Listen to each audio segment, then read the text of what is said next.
हमारे हो गया सीजर। ये क्या होता है? ये एक ऐसी बीमारी है जिसे हम कहते हैं दौरा मिर्गी के दौरा। सुना है? कॉमन सी बात है। ये दौरा बढ़ गया, वो भी होश हो गया, मिर्गी का दौरा हो गया, सही कहते हैं। वो कहते हैं सीजर, मुझे इसकी 4 रिमेन बाकी वो याद। वो कहते हैं एबनॉर्मल मोटर, मतलब हरकत जो होती है वो एबनॉर्मल हो जाती है। अगर मिर्गी का किसी को दौरा हुआ है तो आपको कंफर्म होना चाहिए कि इसकी जो मोटर्स है, जो लॉग है, वो इसकी एबनॉर्मल हो गई इसका। ठीक है। दूसरी वो बात करें कि सेंसरी इशू हो जाता है, ये सांस में होता है, गिर गए हैं ना, और जितनी जोर से भी गिरे हैं ना उन्हें पता नहीं चलेगा कि हम गिरे भी गिरे। अक्सर ऐसे होता है मिर्गी का दौरा पड़ता है कि जबान होती है वो कट जाए, और बेशक को जब हम होश आता है, जब हम वंश होना नहीं पता होता है कि मेरा मुंह काम कर रहा है, ये एकदम बेहोश हुआ, मेरे साथ हुआ किया, मेरा ट्रीटमेंट कैसे हुआ, नहीं बताओ। मतलब एबनॉर्मल मोटर्स, सेंसरी इशूज इसके अंदर आएंगे। तीसरी बात वो कह रहे हैं कि इसके अंदर ऑटोनोमिक होते हुए दिल के इशूज भी आ जाते हैं इसके अंदर, ऑटोनोमिक होता है। चौथी बात बता रहे हैं सर्जरी कि जो हमारी साइकी होती है वो भी अनुमान होता है। ये 4 हमारी नॉर्मल होते हैं। कौन कौन सी नॉर्मल है? सीजर्स वो हमारी है जिसमें एपिसोड्स आते हैं, 3 चीज के एपिसोड आते हैं, एबनॉर्मल मोटर्स के, सेंसरी के, ऑटोनोमिक के और साइकी के। इन 4 के एपिसोड अब वो कहते हैं इसके क्लासेस क्या है, इसकी वजह क्या है, इसकी वजह है पहली बात बता रहे हैं हाइपोक्सिया। हाइपोक्सिया होते हैं तो ऑक्सीजन की डेफिशिएंसी हो जाती है। हाइपो में कम, जैसे हाइपोक्सिया में पड़ा था ग्लूकोज का लेवल कम होना, हाइपोक्सिया है कि ऑक्सीजन की डेफिशिएंसी हो जाती है। जब एक बेबी डिलीवर हो जाता है तो देखा जाता है कि ये हाइपोक्सिया में वाला बच्चा तो नहीं है, इसमें ऑक्सीजन की डेफिशिएंसी तो नहीं है। अगर उसके अंदर ऑक्सीजन की डेफिशिएंसी है तो हमें ऑक्सीजन लगानी पड़ती है। इसी एक कारण ये हो सकती है। अगर शुरू में हाइपोक्सिया बच्चा पैदा हो गया, ज्यादा हाइपोक्सिया बच्चे से ले रहा है, तो क्या करेंगे कि वो उसे लगता है कि हमें कि वो सीधे सी तरफ जा रहा हो, बेस्ट ऑफ टाइम एज के साथ साथ वो उसको दोनों पढ़ना शुरू हो जाए। फिर हम डायग्नोज में सबसे पहले पूछते हैं कि बच्चा पैदा हुआ था उसको लगेगी या नहीं लगेगी।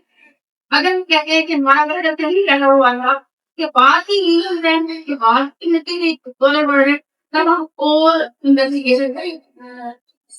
अगर हमें पता है कि वो बच्चा पैदा हुआ था तो उसमें ऑक्सीजन की डेफिशिएंसी थी, हाइपोक्सिया पेशेंट था बच्चा वो, फिर हमें पता लग जाएगा कि जब वो ये ड्यूरिंग दी बात इसकी इश्यू चल रही है, ऑक्सीजन इसकी पूरी नहीं हुई जिसकी वजह से उसको सीजर हुए, बेबी के दौरे पड़े। ठीक हो गया।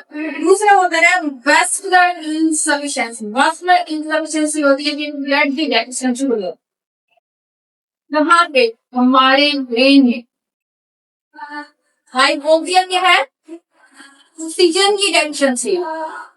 वास्कुलर इनसफिशिएंसी क्या है? ब्लड की डेफिशिएंसी। ठीक है।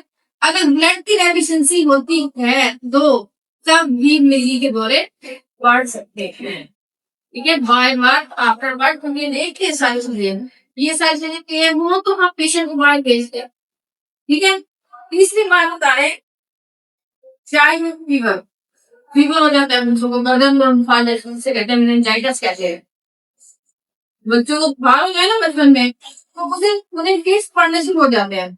कभी किसी घर में ऐसा हुआ कि बच्चे को दिन बुखार को कहते हैं सर का बुखार हो रहा है बहुत ज्यादा, मुझे पढ़ने करो टेस्ट होना शुरू होता है। टेस्ट होने से मुराद है कि हमारी बाहर उंगली है ना वो काम करना शुरू कर देती है, ऐसा श्रिंक होना शुरू हो देते हैं।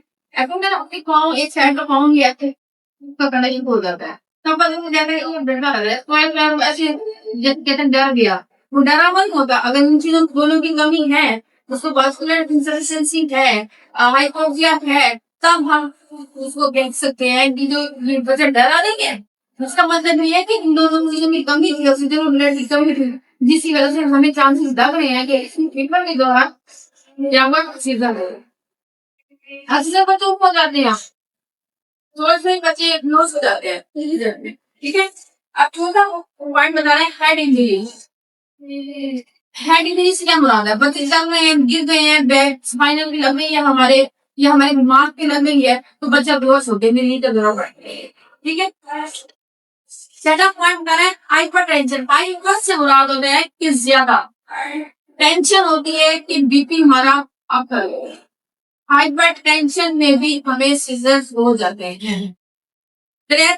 कौन कौन से होंगे? हाइपोक्सिया मेडिकल टर्म जिसमें ऑक्सीजन की डेफिशिएंसी, और कौन सी वास्कुलर इंसफिशिएंसी कि दिमाग के अंदर हमारा खून कम जा रहा होता है, ठीक है। ठीक है, हाई फीवर हो जाता है, चाइल्ड फीवर हो जाता है, बच्चों को फीवर होता है, मेनिंजाइटिस होती है, फिर बच्चों को फीवर होने से दर्द में बुखार कहते हैं, ठीक है। उसकी वजह से भी क्या होता है, दोने पड़ जाते हैं। इस टाइम नहीं पड़ रहे तो एज के साथ साथ पढ़ने हो जाते हैं। फिर आज हम क्या कह रहे हैं? Head injuries. फिर आज क्या कह रहे हैं? हाइपरटेंशन की बीपी हमारा अप कर जाता है, ठीक है। आगे हो जाते हैं सेंट्रल नर्वस सिस्टम इन्फेक्शन। जो हमारा सेंट्रल नर्वस सिस्टम है ना, वो इसमें क्या होता है, इन्फेक्शन बस बनना शुरू हो जाता है। अगर बस ना भी बन रही हो तो कोई ना कोई इन्फेक्शन हो रहा है, ठीक है। फिर आगे वो कह रहे हैं कि विनक तेलर से मुराद होता है जब हमारे गुर्दे जो होते हैं वो फेल हो जाते हैं। अब देखो पीछे हमारी बीमारी इतनी सारी होगी, गुर्दों ने तो फेल होना था, हमें ऑक्सीजन की कमी भी हुई, हमें और किसी कमी हुई, उनकी दिमाग में उनकी कमी भी हुई, हमें बुखार भी हो गया, हमें हेड इंजरी भी होगी, हमें उसके साथ क्या हुआ, हाइपरटेंशन भी हो गया, और स्पाइनल में हमारे क्या हुआ, नर्वस सिस्टम में हमारे इन्फेक्शन भी हो गया। ऑटोमेटिकली बात जब इतनी सारी बीमारी आ जाएंगी तो रीनल फेलियर तो होगा। जब रीनल फेलियर होगा तो मिर्गी तो ऑटोमेटिकली होनी है। वो कहते हैं इन सब में कोई एक पॉइंट भी अगर आ जाता है मिर्गी का पेशेंट के अंदर, 4-5 पॉइंट अगर आपके ओके हो जाते हैं, कंफर्म हो जाता है कि ये इसके दस का पेशेंट है, इसमें मिर्गी का दौरे का पेशेंट है, ठीक है। उसमें हम 4 चीजें पढ़ सकते हैं क्या पेशेंट हो सकते हैं। पहले मेन में हमने यही पढ़ा था चिल्ड्रन किस चीज का इफेक्ट कर रहा है, ठीक है। आगे हम क्या कहते हैं, ब्रेन ट्यूमर हो जाता है, हाइपोग्लाइसीमिया। हाइपोग्लाइसीमिया बहुत क्रिटिकल कंडीशन है जिसके अंदर क्या होता है, मिर्गी का दौरे पड़ जाता है, ठीक है। ब्रेन ट्यूमर, ब्रेन ट्यूमर क्या है, सिस्ट बन गई ब्रेन के अंदर, पहले ही हमारे दिमाग के अंदर ब्लड की डेफिशिएंसी थी, पहले ही हमारे अंदर ऑक्सीजन की डेफिशिएंसी थी, ऊपर से ब्रेन ट्यूमर हो गया, ब्रेन ट्यूमर तो ऑटोमेटिकली मिर्गी के दौरे पड़ गए, ठीक है।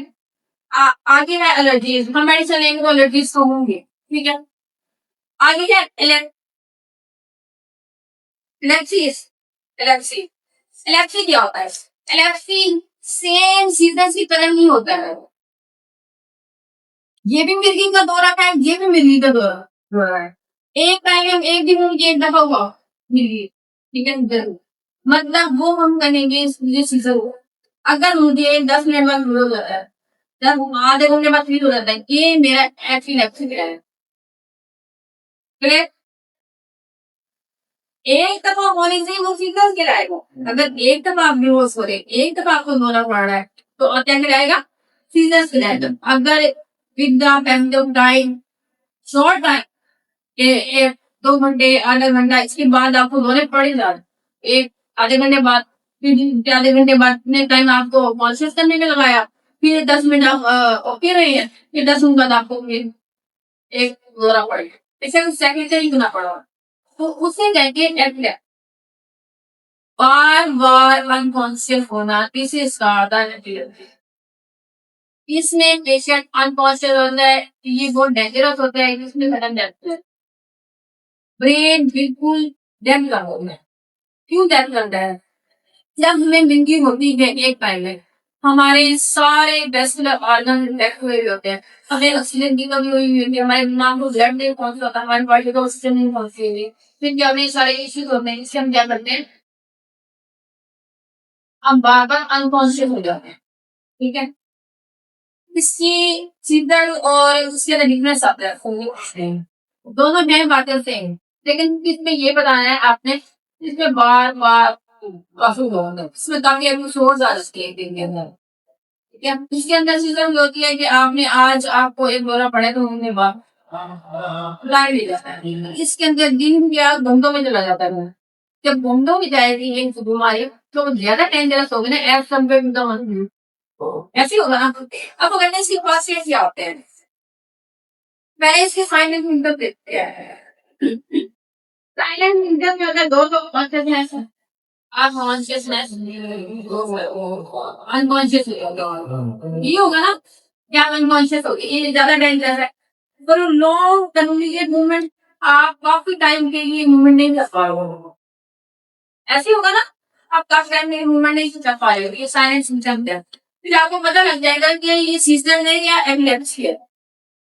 सीजन है या एपिलेप्सी है अगर आपको पता लगेगा तो पेशेंट में मान लिया कि होश पड़ा है अनकॉन्शियस है उसको होश नहीं आ रही फिर आप मेडिकल थोड़ा बढ़ रहा है आपको फिर हम और मजीद इन्वेस्टिगेशन पे जाने लगे पता ये एपिलेप्सी ये सीजन नहीं है ठीक है। अब मैंने इसके काफी क्या क्या हो सकते हैं